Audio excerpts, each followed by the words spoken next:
आपण या बॅरिकेडच्या बाहेर या. मैदानाला गॅलरी आहे आणि गॅलरी बऱ्यापैकी रिकामी दिसते, परंतु बैलगाडी मालक शौकीन का उदार झाला, जीवावर सुटला.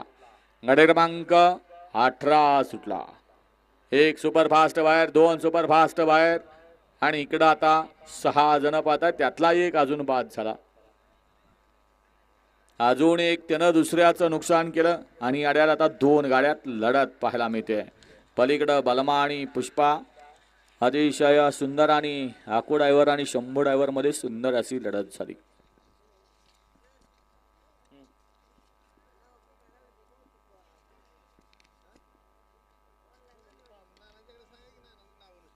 हा गड क्रमांक 18चा निकाल. 18चा निकाल आहे. तास क्रमांक 7 वरून धावलेली गाडी श्री महाकाल प्रसन्न सर्वज्ञ अमोलदादा गायकवाड वडकी पुणे यांचा उजवीला पाला